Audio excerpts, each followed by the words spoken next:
नमस्कार दोस्तों। हिंदी साहित्य लाइव चैनल में आप सभी का हार्दिक स्वागत है। आज हम पढ़ने वाले हैं परीक्षा गृह प्रकरण 2, जो कि एग्जाम की दृष्टि से मोस्ट इम्पॉर्टेंट है।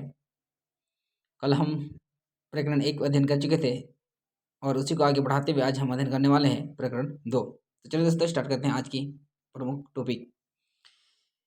कहता है कि अकाल में अधिमास, अप्रपत्ति के दिनन में खर्च होता है अविचार, घर आवत है पाहुनो बनिच न लाभ लगार। वृंद द्वारा ये कथन कहा गया है। कहता है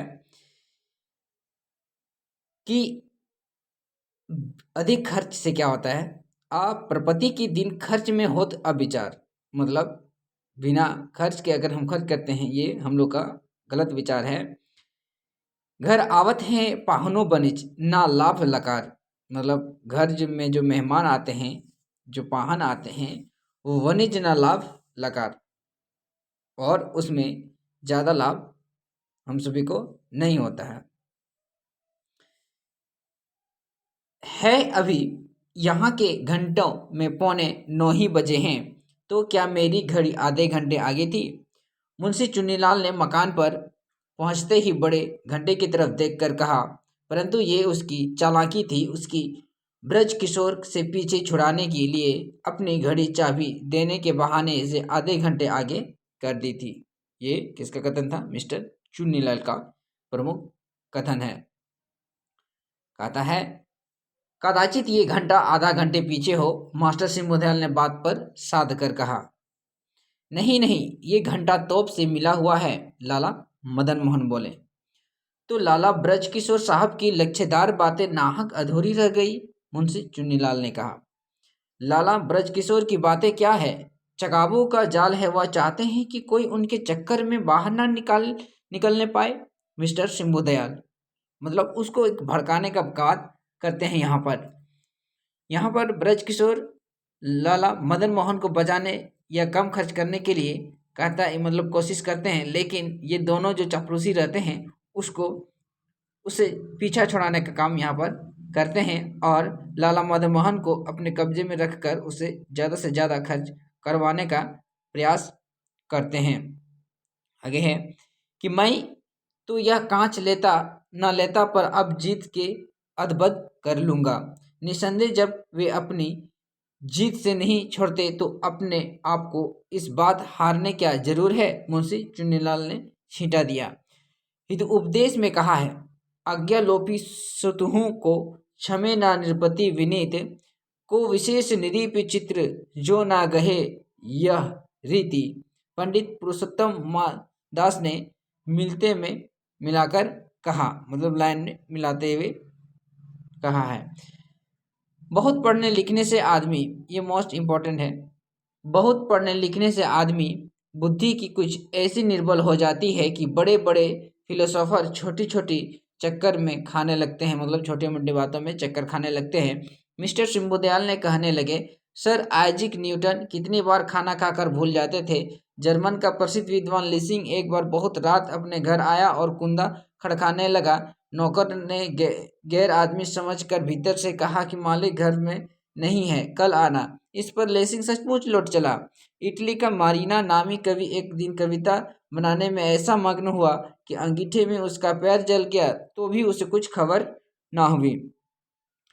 लाला ब्रजकिशोर साहब का भी कुछ ऐसा ही हाल है। यह सीधी सीधी बातों को विचार ही विचार में खींच तान कर ऐसी पेचीदा बना लेते हैं कि उनका सुलझाना मुश्किल पड़ जाता है। मुंशी चुन्नीलाल द्वारा ये कथन कहा गया है कि एग्जाम की दृष्टि से हम सभी के लिए मोस्ट इम्पोर्टेंट या फिर ध्यान रखने योग्य बातें हैं।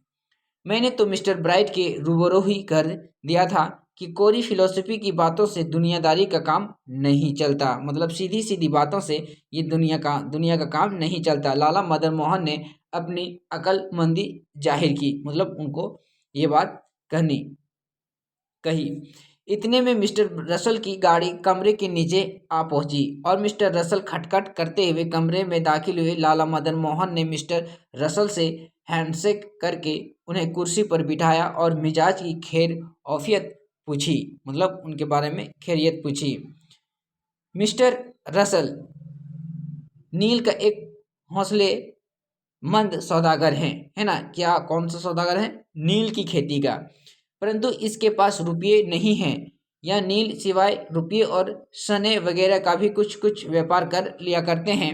इसका लेन देन 1.5-2 बरस से एक दोस्ती सिफारिश पर लाया मदन मोहन के यहाँ हुआ। पहले बरस में लाला मदन मोहन का जितना रुपया लगा था, माल की बिक्री से ब्याज समेत वसूल हो गया। परंतु दूसरे साल रुपये की भर्ती की, जिसमें 7-8 हजार रुपये इसे इसका घाटा भरने के लिए पहले से दुगुने नील बनवाए, जिसमें एक तो परता कम पेट बैठा, दूसरे माल कलकत्ते पहुंचा। उस समय भाव मंद पड़ गया। पूछा जा सकता है जो नील की खेती होती थी कहाँ कौन से शहर से होती थी? वो कलकत्ते क्षेत्र से होती थी। लाला मदन मोहन के लेन देन से पहले मिस्टर रसल का लेन देन राम प्रसाद बनारसी दास से था। मतलब जो रसल था उसका पहले जो व्यापार चलता था वो राम प्रसाद बनारसी दास से होता था। अब यहाँ पर मदन मोहन से करने लगा है। उनके 8,000 रुपये अब तक की इसकी तरफ बाकी थे। जब उनकी म्याद जाने लगी तो उन्होंने नालिश करके 11,500 की डिग्री इस पर करा ली। अब इसकी इजराइल डिग्री में इसका सब कारखाना नीलाम पर चढ़ रहा है। मतलब जब बकाया उसको वापस नहीं किया गया तो क्या करते हैं, वो अपना कारखाना को नीलाम के रूप में देने का प्रयास कर। और नीलाम की जो समय और तारीख जो बची है केवल 4 दिन ही बचती है। कितना? 4 दिन ही बचती है। और इसलिए बड़े घबराहट से रुपये बंदोबस्त करने के लिए लाला मदन मोहन के पास आया है। मेरे मिजाज का तो इस समय कोसों पता नहीं लगता, परंतु उसको ठिकाने लाना आपके हाथ है। मिस्टर रसल ने मदन मोहन के कुशल प्रश्न मिजाज पुरसी पर कहा। जो आफत एकाएक इस समय मेरे सिर पर आ पड़ी है उसको आप अच्छी तरह जानते हैं। इस कठिन समय में आपके सिवा मेरा सहायक कोई नहीं है। आप चाहें तो दम भर मेरा बेड़ा पार कर सकते हैं, नहीं तो मैं इस तूफान में गर्क हो चुका मतलब मैं डूब जाऊंगा। अगर आपने इस कर्ज से आप हमको अगर नहीं निकालते हैं तो मैं डूब जाऊंगा। आप इतने घबराते हैं, जरा धीरज रखिए। मुंशी चुन्नीलाल ने पहले की मिलावट के अनुसार सहारा लगाकर कहा। लाला साहब स्वभाव को अच्छी तरह जानते हैं। जहाँ तक हो सकेगा आपकी सहायता में कभी कसर नहीं करेंगे। मतलब जरूर मदद करेंगे। पहले आप मुझे यह बताएं कि आप मुझसे किस तरह की सहायता चाहते हैं? लाला मदन मोहन ने पूछा। मैं इस समय सिर्फ इतना सहायता चाहता हूँ कि आप राम प्रसाद बनारसी की डिग्री का रुपया चुका दें। मुझसे हो सकेगा जहाँ तक मैं आपका सब कर्जा 1 बरस के भीतर चुका दूंगा। मिस्टर रसल ने कहा। मुझको अपनी बर्बादी का इतना ख्याल नहीं है जितनी आपके कर्जे की चिंता है।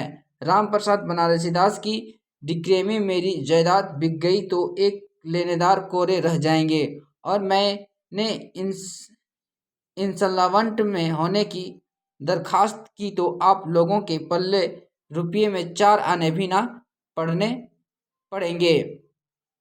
आगे कहता है कि अफसोस आपकी यह हकीकत सुनकर मेरा दिल आपसे आप उम्दा आता है। लाला मदन मोहन बोले।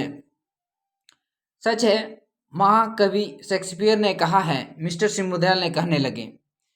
कोमल मन होत न किए होत प्रकृति अनुसार। मतलब कोमल मन प्रकृति के अनुसार जैसा होती है।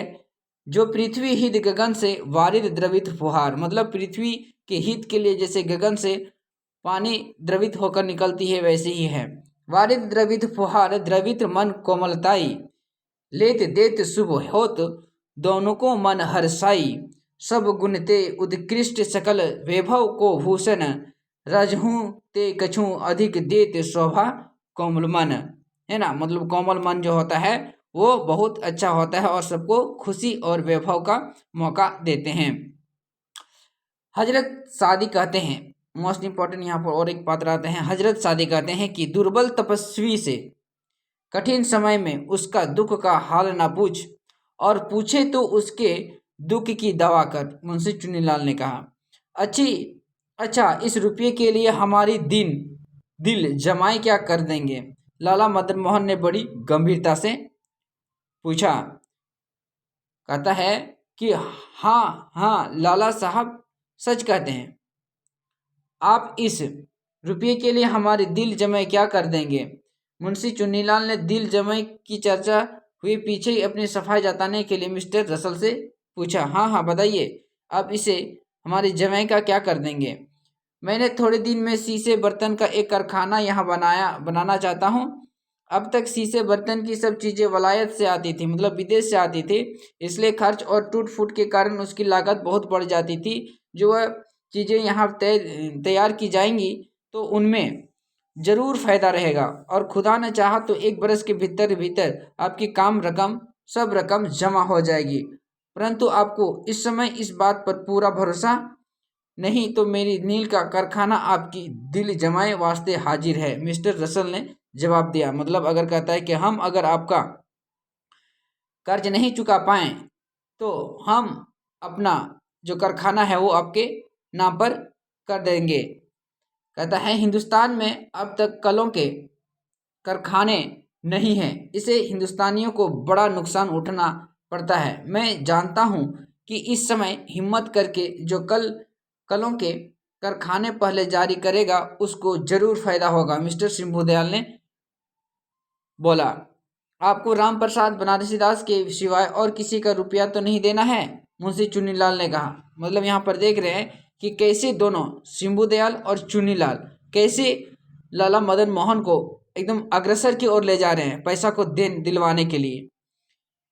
राम प्रसाद बनारसी दास की डिग्री का रुपया चुके पीछे मुझको लाला साहब के सिवाय किसी की फूटी कौड़ी नहीं देनी रहेगी, मिस्टर रसल ने जवाब दिया। परंतु कांच का कारखाना बनाने के लिए रुपये कहाँ से आएंगे और लाला मदन मोहन के कर्जे के लिए नील के कारखाने की हैसियत कहाँ है? इंसॉल्वेंट होने से लेनदारी के पल्ले पर 4 आने भी ना पड़ेंगे। पर बात मिस्टर रसल अपने मुंह में अभी तक कह चुका है, यहाँ इन बातों की याद कौन दिलावे? इस सूरत में राम प्रसाद बनारसी दास की डिग्री का रुपया ना दिया जाएगा तो उनकी डिग्री में इसका कारखाना बिक जाएगा और अपनी रकम वसूल होने की कोई सूरत ना रहेगी। मुंशी चुन्नीलाल ने मदन मोहन के कान में झुककर कहा। मतलब उनका कान भरना शुरू कर देते हैं। परंतु इस समय इसको देने के लिए आपके पास नगद रुपया कहाँ है? लाला मदन मोहन ने धीरे से जवाब दिया। अब मेरी शर्म आपको है, वक़्त निकल जाता है, बात रह जाती है। जब इस समय मुझको सहारा देने उभार लोगों तो मैं आपका एहसान जन्म भर नहीं भूलूंगा, मिस्टर रसल ने गिड़गिड़ाकर कहा। मैं मन से तुम्हारी सहायता किया करना चाहता हूँ, परंतु मेरे रुपया इस समय कामों में लग रहा है, इसे कुछ नहीं कर सकता, लाला मदन मोहन ने शर्माते शर्माते कहा। अजी हुजूर, आप यह क्या कहते हैं? आपके वास्ते रुपये की क्या कमी है? आप कहीं जितना रुपये इस समय हाजिर हो, मिस्टर शंभुदयाल बोले। देखिए कैसे लोग को बढ़ा देते हैं। अच्छा, मुझसे हो सकेगा जिस तरह 10,000 रुपये का बंदोबस्त करके मैं कल तक आपके पास भेजवा दूंगा, आप किसी तरह की चिंता ना करें, लाला मदन मोहन कहते हैं। तो यहाँ पर हम लोग देख सकते हैं कि ये जो 10,000 रुपया किसको भेजते हैं? मिस्टर रसाल को भेजते हैं। आपने बड़ी मेहरबानी की, मैं आपकी इनायत से जी गया, अब तो आपके भरोसे बिल्कुल निश्चित रहूँगा, मिस्टर रसल ने जाते जाते बड़ी खुशी से हाथ मिलाकर कहा। और मिस्टर रसल के जाते ही लाला मदन मोहन भी भोजन करने चले गए। तो ये था दोस्तों हम सभी का प्रकरण 2 का भाग, जो कि एग्जाम की दृष्टि से मोस्ट इम्पॉर्टेंट है। प्रकरण 2 में हम लोग देख सकते हैं कि पूरी के पूरे जो है ना वो रसल और लाला मदन मोहन और उनकी 2 दोस्तों के बीच का बात वार्तालाप होती है, जो एग्जाम की दृष्टि से मोस्ट इम्पॉर्टेंट है, क्योंकि एग्जाम अब बहुत ही बारीकी तरीके से प्रकरण बाय प्रकरण कथन पूछता है।